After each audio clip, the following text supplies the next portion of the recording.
17:33. Vamos a continuar hablando de movilidad.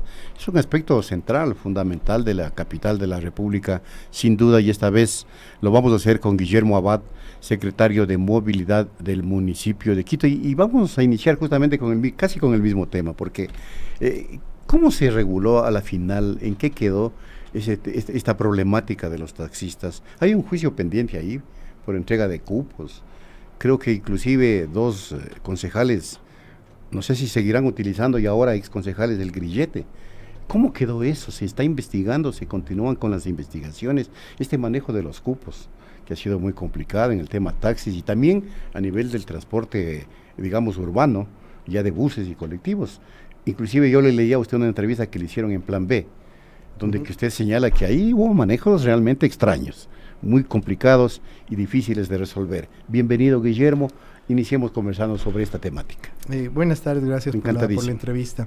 Bueno, sí, el problema de entregas y de asignación de cupos en las diferentes modalidades de transporte no es un problema actual, es un problema de larga data, sí. Desde hace muchos años atrás, inclusive como Justicia Vial en el año 2010, nosotros ya pusimos una denuncia en la Fiscalía General del Estado en ese entonces, justamente manifestando que los famosos puestos de trabajo, que legalmente son las rutas y las frecuencias que el Estado delega o concede a los aspirantes a ser transportistas de manera gratuita, se comercializan como si fueran un bien privado y se los vende, inclusive sin que el Estado perciba un solo centavo por ese tipo de transacciones. Entonces, en ese sentido, ya han existido varias denuncias en diferentes instancias, y una de ellas fue justamente lo que usted acaba de mencionar, el tema de los taxis, que tengo entendido que ya pasó el proceso de instrucción, uh-huh. Y ahí se han determinado los diferentes procesados. Algunas personas quedaron absueltas, otras siguen procesadas, y continuará el proceso judicial hasta las sentencias respectivas. Entiendo yo que hay un dictamen acusatorio por parte de la Fiscalía, no conozco los detalles, pero el proceso continúa en las cortes y en las instancias judiciales y en las cortes de justicia. En ese sentido, la administración actual lo que hizo es heredar ya la parte final del proceso, que es simplemente verificar que está a cargo de la Agencia Metropolitana de Tránsito, verificar que los documentos que fueron presentados cumplan con los requisitos establecidos y ya otorgarles el permiso de operación, yeah. ¿No? Entonces, cosa que para nosotros también es una tranquilidad, porque ya simplemente estamos en el proceso final, que ya no nos implica mayormente para la MT ningún tipo de responsabilidad ni santificar ningún tipo de procedimiento que fue dado en administraciones anteriores. Simplemente es continuar con el proceso como tal, dando cumplimiento a la ordenanza de cierre del proceso de regulación. Pero me imagino que no se les va a ocurrir abrir la posibilidad de nuevos cupos, ¿no? Porque ya taxis suficientes en Quito, inclusive con esta competencia de Uber, Cabify. No, es imposible. No hay cómo. Ahora, lo que sí hay que tomar en cuenta es que existe todavía transporte informal. Miren, voy a hacer una recopilación. Por favor. En el 2011, usted recordará que se quedaron fuera del proceso de regularización alrededor de 1.500, 1.700 taxis. Uh-huh. Y eso se convirtieron en 13.000. En 13.000, así es. Es la ciudad que más taxis tiene. Y entró a un proceso de regularización, que es el que estamos comentando. Luego, para este periodo, quedará un grupo de taxis que no ingresen, y ese grupo, si es que no se lo controla desde el día 1 posterior al cierre definitivo del plazo, sí, claro, se van a convertir, quién sabe, en otros 13.000. Entonces, por eso es importantísimo que apenas se cierre ya el proceso por parte de la AMT, inmediatamente empiecen los controles, no solo de los que se puedan quedar fuera de este proceso, sino de los que ya en este momento están trabajando en ciertos sectores que que conocemos que existe transporte informal y que vamos a hacer los controles respectivos no solo con AMT sino con la Policía Nacional también, porque son grupos también bastante reactivos y que es difícil controlarlo solo con el personal de la AMT. ¿Y qué tiene que ver el municipio o no tiene que ver con las operadoras de estas plataformas digitales Uber y Cabify? ¿También las regulan ustedes? No, la homologación de las plataformas es parte de la ANT. ANT, Agencia Nacional de Tránsito. Agencia Nacional de Tránsito. Pero de todas maneras se instalan en cualquier ciudad y compiten en ese servicio. Y es un transporte no regularizado. No regularizado. Ahora, es pero que también, a ver, ¿dificulta o no la movilización? Claro, a ver, aquí hay que hacer... Acaban de decir que es una maravilla. Aquí hay que analizar dos ámbitos, ¿no? Que desde el punto de vista del usuario, desde el punto de vista, varios ámbitos, desde el punto de vista del usuario, desde el punto de vista de la movilidad, desde el punto de vista del sector de taxis. Y yo en esto he sido muy claro siempre. ¿Por qué existe Uber y Cabify en las diferentes ciudades del mundo? Del mundo. Porque el servicio de taxis no es bueno. Es así de simple. Sin duda, sin duda. Hay países en donde no existe Uber y Cabify, o ciudades donde no existe Uber y Cabify, porque el servicio de taxis es excepcional, consecuentemente no es necesario tener ninguna otra alternativa de movilidad parecida al taxi. Entonces, en el caso de Ecuador, detrás de estas plataformas están usuarios que se sienten de una u otra manera con cierta satisfacción sobre ese servicio. Que hemos dicho nosotros desde la municipalidad, más allá del ámbito regulatorio, que no es un tema de prohibir, sino de competir.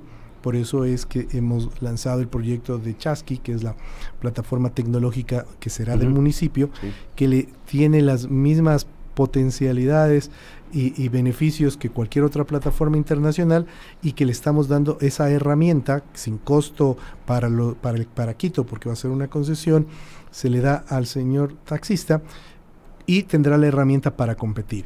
Pero ojo, eso es solo el 50%, es parte del va a ser gratuita, éxito. dijo, ¿no? Va a ser gratuita esa plataforma. ¿Perdón? Va a ser gratuita la plataforma. Sí, no van a cobrar comisión ni cosas al estilo como hace la... Claro, bueno, sí, cobra un fee pequeño muy para poder generar la sustentabilidad desde luego, y sostenibilidad para que funcione del proyecto. Pero la herramienta es tan solo una parte. La otra parte es la calidad de servicio, porque puede tener la mejor plataforma del mundo, pero si no cambia la calidad de servicio, si no cambia el trato adecuado al usuario y al cliente, pues simplemente va a tener una linda plataforma y el usuario no va a sentirse cómodo porque no le están dando el trato que se merece. Sin embargo, reitero, la plataforma Chasqui tiene varios beneficios ya no solo en la índole de mejorar la calidad de servicio, sino que nos puede dar una gran cantidad de información para mejorar la movilidad de la ciudad. También podemos tener un mejor control de seguridad tanto para el usuario como para el conductor, porque sabremos quién está llevando a tal usuario y el conductor sabe quién es su usuario también. Entonces eso genera una relación de tranquilidad y de seguridad tanto para el uno como para el otro. También vamos a generar mejores desplazamientos y evitar la congestión vehicular de los taxis. ¿Por qué razón?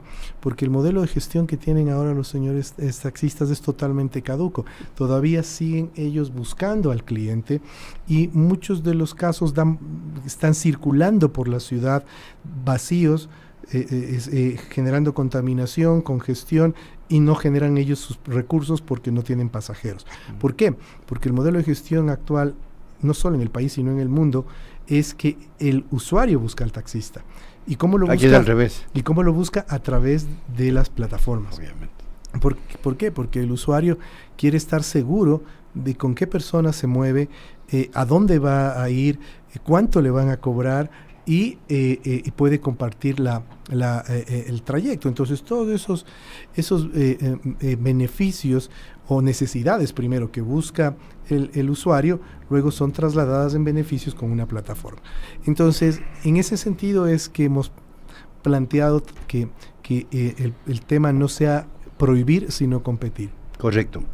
Ahora, Ustedes van a tienen elaborado, digamos, en estos 7, 8 meses de gestión, un plan ya maestro de movilidad para la ciudad de Quito, o están elaborando ese plan maestro, porque sabemos la situación crítica de la movilidad, cómo se congestiona el tráfico todos los días, pero me imagino que algo están haciendo para no superar esto que es casi insuperable, pero aliviar en algo el tema de la congestión diaria permanente de la capital. Existe ya un plan de movilidad, un plan maestro de movilidad que tiene vigencia hasta el 2025, pero claro, este de aquí... Tiene que haber modificaciones. Sí, este de aquí tiene que ser actualizado, claro, porque al que me estoy haciendo referencia tiene un vacío muy grande, que es que no lo tomó en consideración al metro, y desde ahí ya está totalmente desactualizado y a mi criterio perdió vigencia. Para esto, los organismos multilaterales que están financiando el metro están comprometidos con la ciudad en financiar un nuevo proyecto de plan maestro de movilidad hasta el 2035. Si no es más, ¿no? Pero en todo caso la movilidad y los sistemas de transporte van evolucionando rápidamente, entonces probablemente sea hasta el 2035.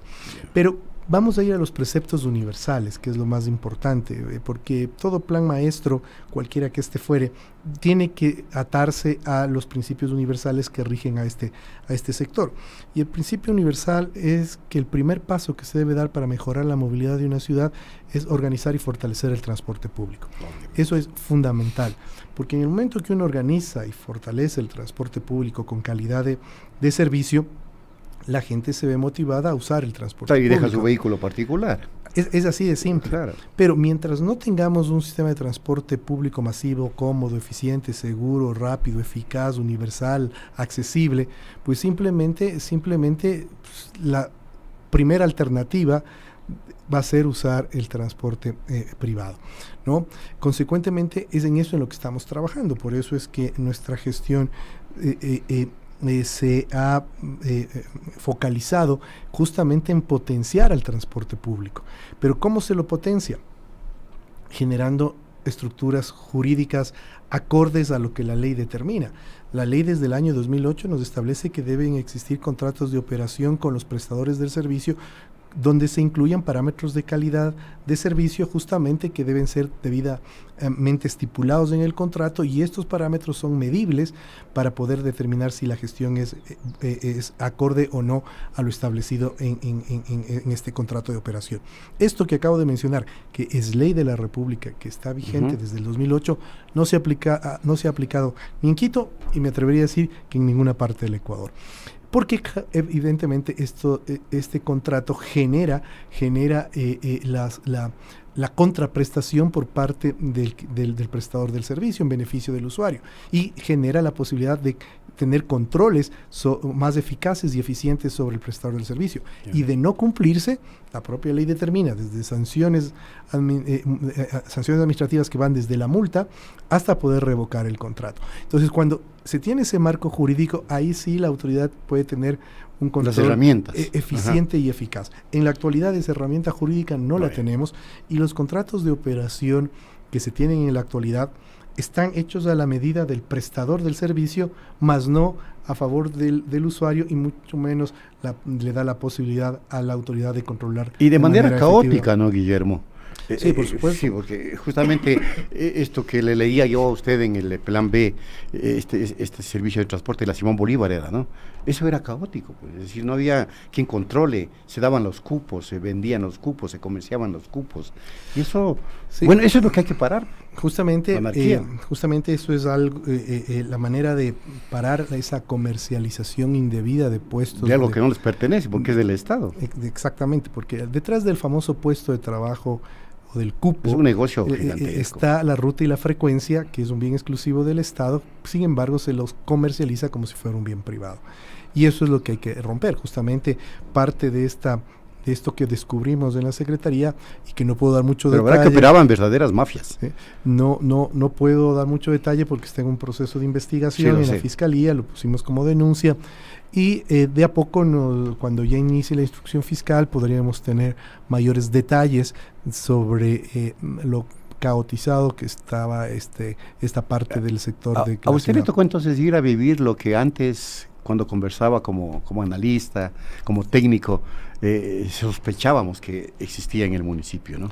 Y Sí. ahí cabe el dicho, una cosa es con guitarra y otra con violín, No, sí, o sí, o sí. sí lo está enfrentando. No, sin duda alguna, el conocer previamente Claro. lo que Aquí hemos sucede conversado cuántas veces con usted sobre el le tema. da ciertas luces de que cuando entra no se va a encontrar con sorpresa, es decir, no va a encontrar sino a ratificar muchas de las dudas que uno tiene desde la sociedad civil.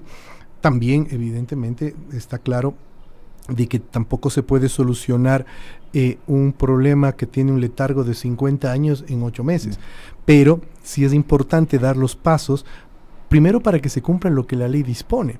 Es decir, si empezamos ya a cumplir la ley, que siempre ha sido ese mi discurso, bastante ganamos. Por ejemplo, algo que sería un hito para la ciudad y un referente inclusive para la ciudad, es que lleguemos a firmar nuevos contratos de operación con parámetros de calidad de servicio como establece la norma jurídica. Eso no se ha dado en el país desde hace 12 años que está vigente la ley. Es decir, se ha inobservado estos contratos de operación con parámetros de calidad de servicio.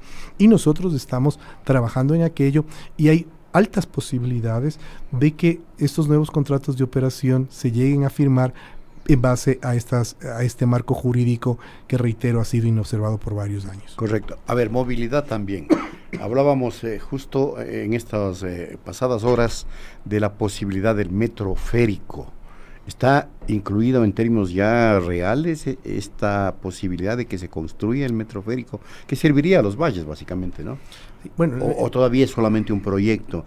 Porque el presidente de la República incluso ofreció financiar ese proyecto, esa propuesta. Bueno, es un proyecto de movilidad, como efectivamente usted lo menciona, que uniría el Valle de Cumbayá y en una segunda etapa. Con el metro de Quito. En una segunda etapa, inclusive el aeropuerto con el Valle de Cumbayá hasta la Carolina, y que pueda tener una integración física con el metro de Quito.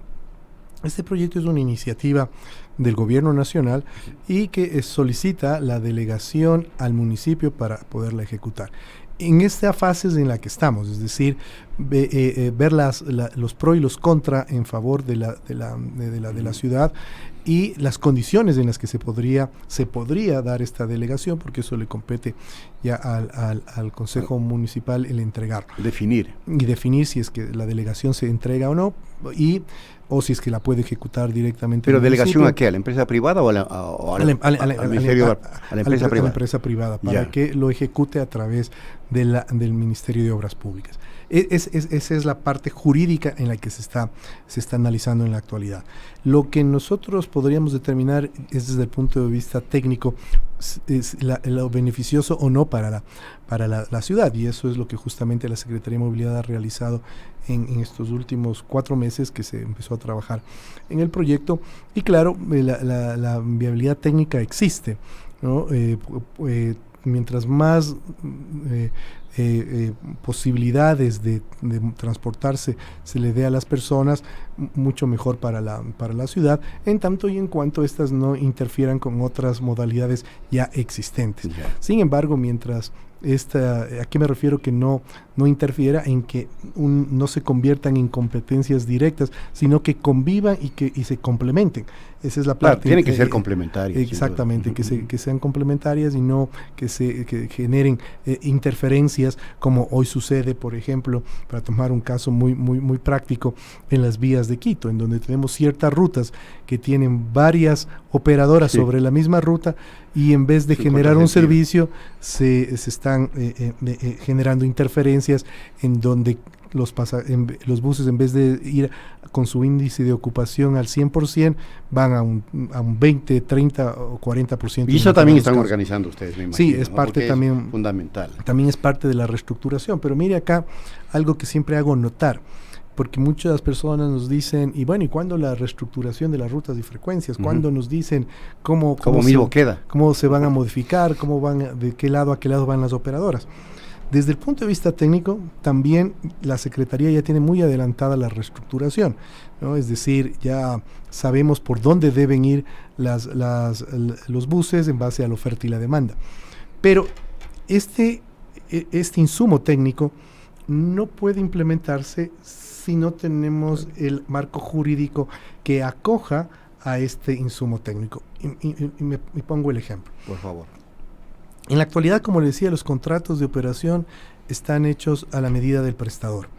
Y están tan hechos a la medida del prestador que prácticamente el contrato les está dando el título de propiedad sobre la ruta y la frecuencia, cuando es un bien del Estado. Imagínese. Entonces, si yo en este momento, o el Estado, el municipio, quisiera reestructurar una ruta y le dijera a la cooperativa u operadora XYZ, usted va a ir, en vez de ir de A a B, que es el origen-destino que tiene en la actualidad, va a ir de C a D, al día siguiente tengo una acción de protección porque estoy violentando el contrato y el derecho que adquirido, que esta persona ha adquirido. Porque el contrato le está prácticamente dando ese título de propiedad, lo digo entre comillas. Entonces, nosotros hemos insistido que primero tenemos que revocar los contratos actuales, firmar unos nuevos contratos en los que claramente quede establecido que las rutas y frecuencias son del Estado y que solo el Estado las puede explotar comercialmente y que las podrá reestructurar cuando el Estado así lo considere conveniente a favor de la ciudad y de los usuarios. Entonces, eso es lo que determina la ley y eso es lo que tiene que estar en el contrato. Y hay que reformar la normativa también. Antes que la normativa, sí una parte, pero otra, aplicarla como acabo de mencionar, porque lo que acabo de decir es ley de la República. Pero que en los contratos no se lo toma en consideración y más bien se toma en consideración otra normativa jurídica, pero local, municipal, en la cual se indica que si usted quiere reestructurar una ruta, tendrá que tomar en consideración a los buses que están en esa misma línea o en el área de incidencia. Es decir, en otras palabras, ahí es cuando se les entrega ese título de propiedad de la ruta y la frecuencia y se generan estas mal llamadas rutas históricas u operadores históricos que no existen, porque la ruta y la frecuencia es del Estado. Y además debe estar desarrollada sobre la base de la necesidad del usuario. Exactamente, en base de la oferta y la demanda. Mire, hay tal aberración en ese sentido que muchas veces es común escuchar a ciertos prestadores del servicio que dicen, mire, yo esta ruta ya la vengo trabajando 35 años, ¿no? Y yo tengo derecho sobre esa ruta. Y más bien hay que verlo desde el lado contrario, como Estado. Es decir, usted ha explotado 35 años una ruta que es del Estado y el Estado no ha percibido un centavo por esa explotación. Entonces, la Secretaría de Movilidad, la administración nuestra y la del doctor Yunda, del señor alcalde, está queriendo cambiar este Pero va a ser una tarea harto compleja, difícil, porque va a tener detractores muy poderosos también, que son los gremios. Pero es lo que pero tenemos que hacer. Hay que hacerlo, es lo que tenemos que hacer, porque no hay otra solución. Es decir, tenemos o seguir como estamos o dar el cambio. Yo sé que el cambio genera... duele, provoca y va a generar malestar. Muchas reacciones, por supuesto, y está generando reacciones, pero este cambio está enmarcado dentro de la ley. O sea, no es una idea particular nuestra, sino lo que nosotros estamos diciéndole a la ciudadanía es, hay que hacer que se cumpla la ley. Correcto. Y claro, esto va a permitir romper o acortar la brecha de 50 años de letargo, de retraso que tiene Quito en movilidad. Miren, hoy justamente lanzábamos el proyecto de la bicicleta pública para entregarlo también en concesión a través del EMOP. Y claro, mucha gente nos decía, los países europeos ya nos llevan años luz en este tema. Y efectivamente así lo es. En los años 70, Holanda, que es uno de los países en referencia en temas de movilidad sostenible, empezó a hacer lo que nosotros estamos haciendo en los años 70. Por eso tienen ahora el 80% de la población trata de ir en bicicleta. En Ámsterdam, los 50 años. Pero eso lo hicieron en el año 70. Claro, en el año 70 empezaron a exigir un mejor sistema de transporte público, a exigir que el transporte sea de buena calidad para dejar los vehículos en casa, apropiarse del espacio público, en los 70. Nosotros medio siglo después. Sí, y nosotros medio siglo después estamos intentando hacer aquello. Esto no quiere decir que tengamos que esperar 50 años más para cortar esas brechas, pero tampoco podemos acortar una brecha de 50 años en 8 meses. Sin duda. Guillermo, muchas gracias por habernos acompañado. El tiempo se nos agotó. Son las 17:58. Hemos dialogado con Guillermo Abad, secretario de Movilidad del municipio de Quito. Y aquí estamos concluyendo también esta emisión de Punto Noticias. Les esperamos mañana a las 6 en punto. Amigas y amigos, buenas tardes.